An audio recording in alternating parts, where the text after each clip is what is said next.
Good morning, class. It's Thursday, January the 21st, 2021. And we know that 2021 is our year. The 21st is our date. January is our what? Yes, our month. And Thursday is our day. If today is Thursday, what would yesterday be? You got it. Yesterday was Wednesday. And what will tomorrow be? You know it. Tomorrow will be Friday. If we look out our window today, we might see some snow coming down. It's a little bit chilly. You need your winter coat and hat. And what season is it? We know that it is winter. In our Bible time this week, we've been talking about confidence. We know that we don't need to live in fear because our confidence is in our Heavenly Father, and we can be confident to be who we are. Let's say our verses together that help us remember to be confident. The Lord is with me. I will not be afraid. The Lord is with me, and He is my helper. And those two verses come from the book of Psalms, chapter 118, verses 6 and 7. Let's say those two verses together again. The Lord is with me, I will not be afraid. The Lord is with me, He is my helper. Psalm 118, verses 16 and 7. Today's Bible story is called The Perfect Balance. So I hope you enjoy reading that at home and finding out some more of what it means to be confident. All right, our letter of the week we know has two parts, and we know it's called P. A stick and a curve. The uppercase P has a stick that is up higher, and the lowercase p has a stick that goes down below the line. But they both have a stick and a curve. Let's practice that in the air. Stick starting at the top, coming down, back up to the top of the stick, and do a curve that comes around. One more time. A stick starting where? At the top, top, top, coming down, back up to the top, and a curve that comes around. You got it. You've had lots of practice with that so far this week. And Mrs. Pedler will draw it for you on the whiteboard. And you can practice drawing it on the table or on the floor or in the air while I'm doing it on the whiteboard. Stick at the top, coming straight down, go back up to the top, and a curve that comes around. There we go. Uppercase P, the lowercase p has a stick that goes down below the line and a curve above the line. You're experts on making P's now, I'm sure. What are some words that start with the letter P? What did we say? Porcupine, pricky, pokey, porcupine, polar bear, parrot, pockets, popcorn, playtime, and I'm sure you can think of many more words that start with P. Well, here's a P word, and it says peek. It says peek like an orangutan. Pretend you're an orangutan. That's a big monkey. He's got his hand in front of his eyes. He's peeking out. Let's peek. Peek. Peek. Like an orangutan. You're often very shy. Are you ever shy? Was that some sign of danger that you saw from way up high? Do you think the orangutan is peeking up because he saw a sign of danger up high in the tree? Well, that's another P word, and it is peek. And what does P say? Put up your candles. Puff the candle out. P says puh, puh, puh. And we put our finger up and puff to help us remember that P says puh. On the farm, of course, we have the pig. This mother pig is called a sow. So a mummy pig is called a sow. A father pig is a boar. A sow, mummy, a boar, daddy.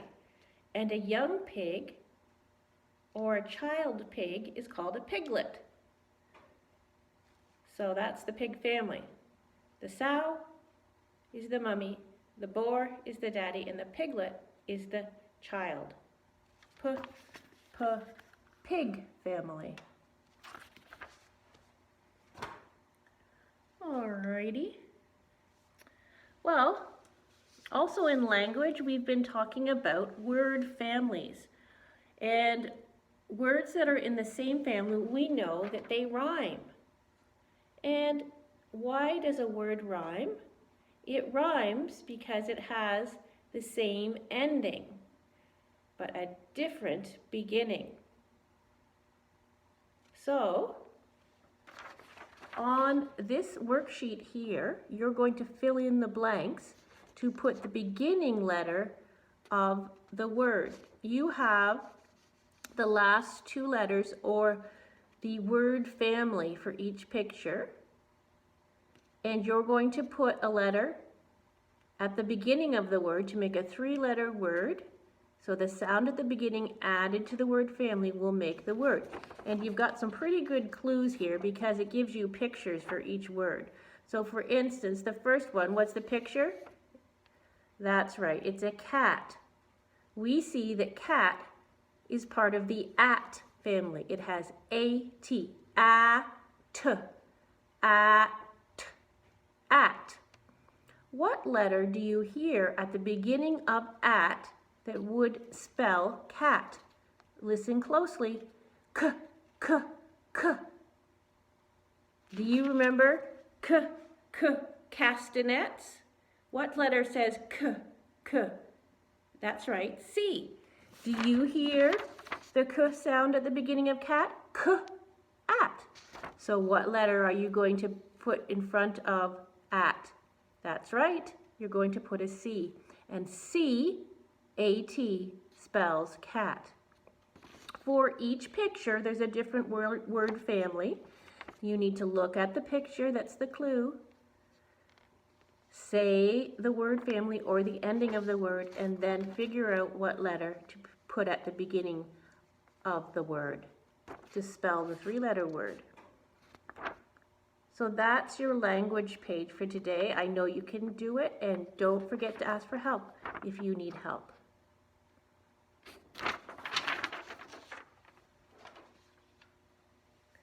Also in language, we have a word family slider.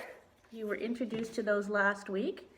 So we're going to cut the holes where there's dots so we can slide our strip in there to make words. And this word family is AD or add. Let's write that on our whiteboard. Add. Add. Can you hear those sounds? Two letters. What letter says A? What letter says A? A, of course. A. D. D. What letter says D? D. D. D. D. D. Drums. D. D. D. D. D. Drums. Yes. D. A. D. Add. Add. That's the add family. So our strip has a whole bunch of different letters. Let's count the letters. 1, 2, 3, 4, 5, 6. So we can make 6 different words with the word family add. If we put each one of these letters in front of add, we'll get 6 different words. So let's put our strip in.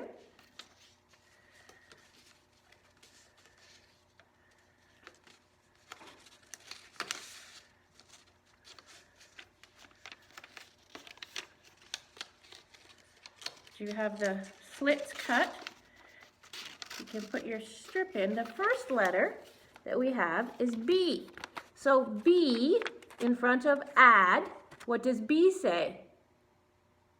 Do you remember the sound for B? B, B, B.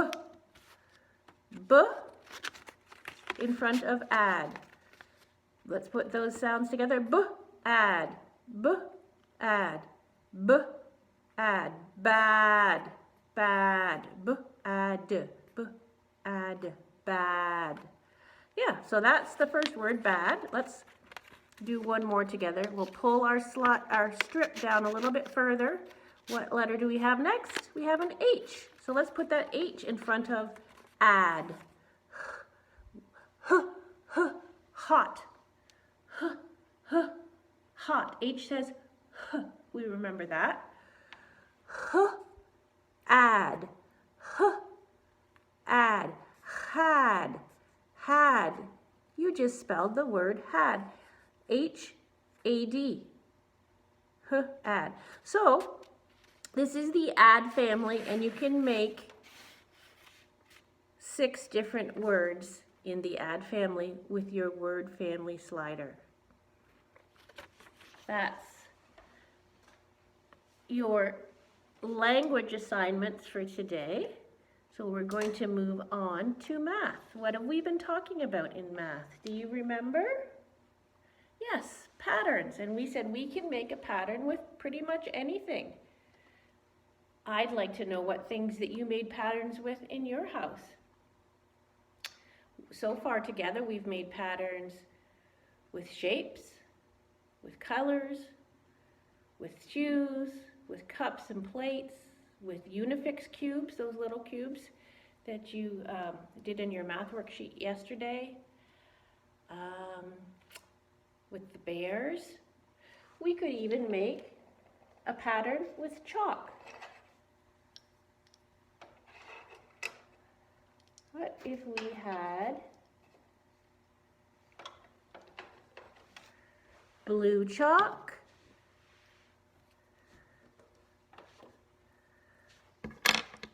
orange chalk, green chalk? So our pattern is blue, orange, green. Blue, orange, green. Blue, orange, green. So what would come after green? Yes.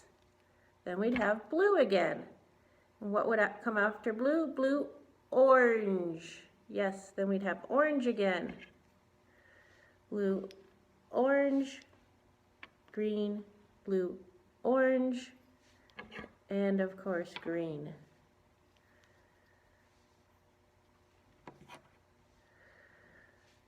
So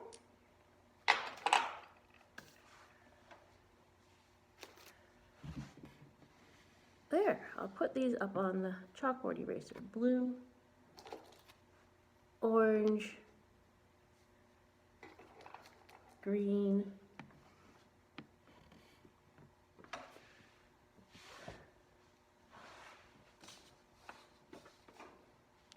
just a second.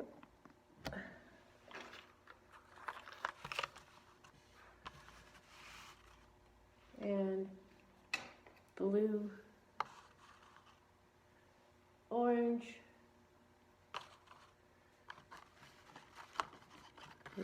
tricky. Do we have room for green? And green.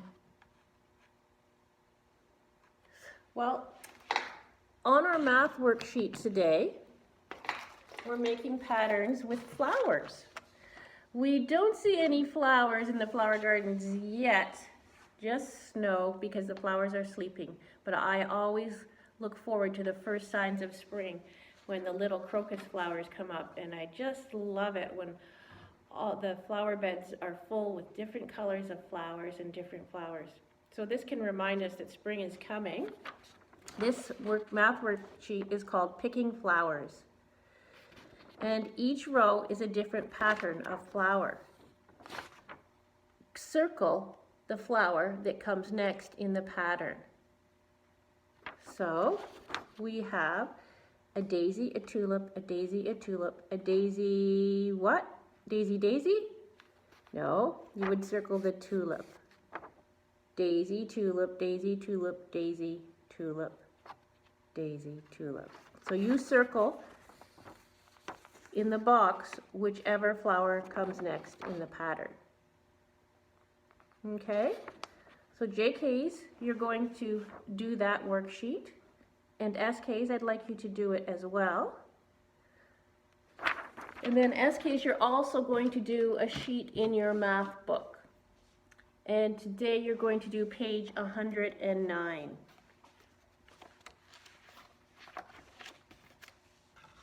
It looks like this. It's an easy peasy one. All you have to do is trace the pattern, the shapes that are already there to complete the pattern. So the first one we have a heart, a star, and then they've got a dotted heart and a dotted star. All you have to do is trace the heart and trace the star. So this pattern is heart, star, heart, star. Easy peasy. That's what you're going to do in each row. You're going to trace the shapes that are made from dots to finish the patterns. Okay? So SKs, you're going to do the picking flower worksheet as well as page 109 in your workbook. Well, we said we see some flurries in the sky today, and they're made of snowflakes. Snowflakes are beautiful. Did you know that each one is a unique piece of art? No snowflake is exactly like any other snowflake. They're each special, and they're each beautiful, and they're each different. God made the snowflakes, and He made us. We're each different, we're each special, and we're each beautiful. Well, I thought today we would have a story about snowflakes. And this story is called Snowflake Bentley. You can see a man there with an old camera. What's he studying? What's he taking pictures of? Let's find out. In the days when farmers worked with ox and sled and cut the dark with lantern light, there lived a boy who loved snow. Do you love snow? Well, this boy did, more than anything else in the world. So there you can see him with his lantern at nighttime walking out in the snow. Can you see the lights on in the house shining through the windows?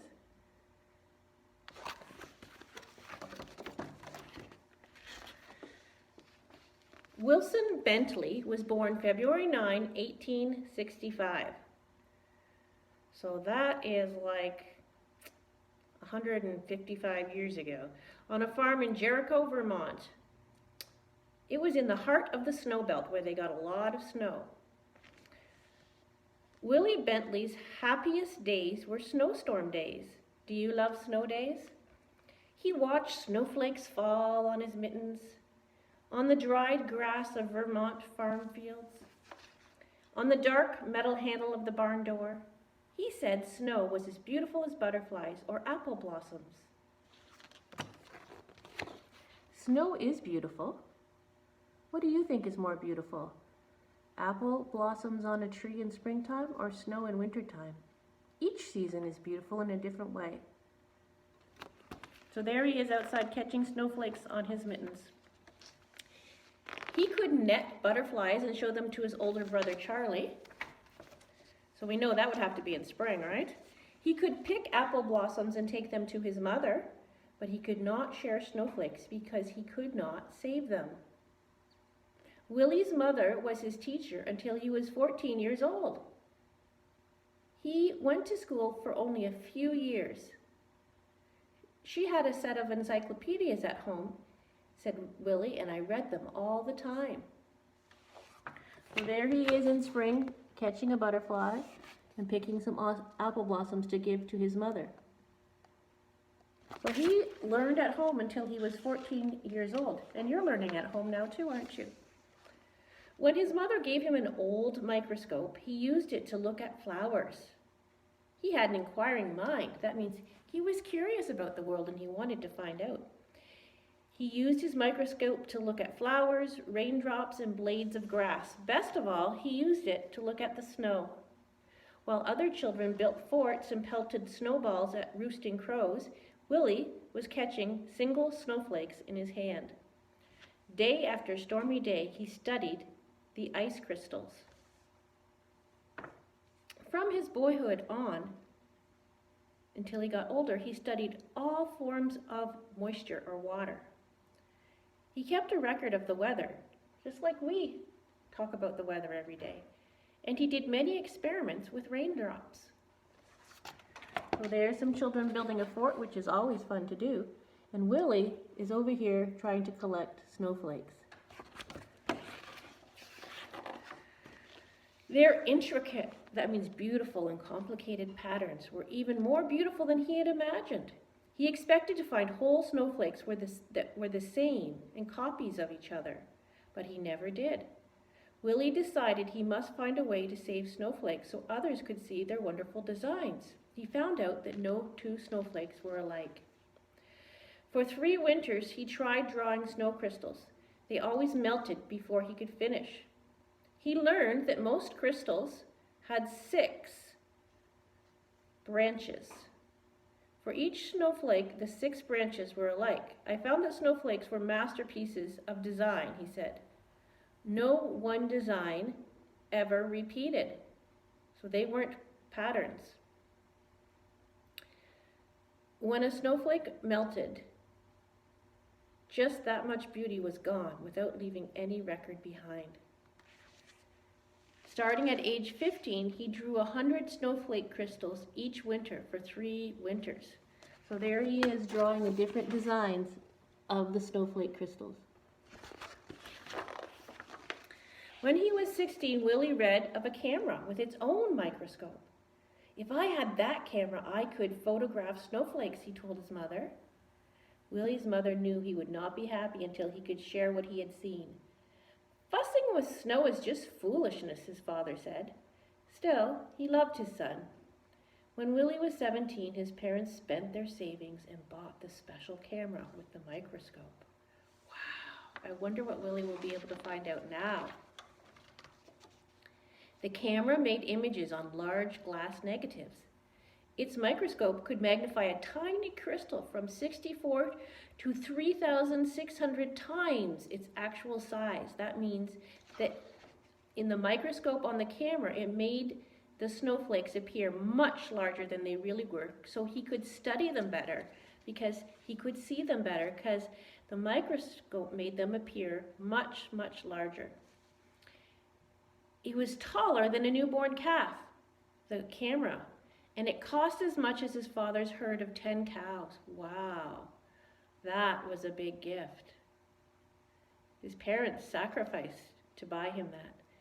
Willie was sure it was the best of all cameras, and there it is. You can see it's taller than that baby calf, and it cost more than 10 cows. Even so, his first pictures were failures, no better than shadows. Yet he would not quit. Just like Louis Pasteur did not give up on trying to find the cure for rabies, William Bentley didn't quit trying to find out more about snowflakes and trying to capture one that he could share with other people. Willie worked through every storm. Winter ended, the snow melted, and he had no good pictures. He waited for another season of snow.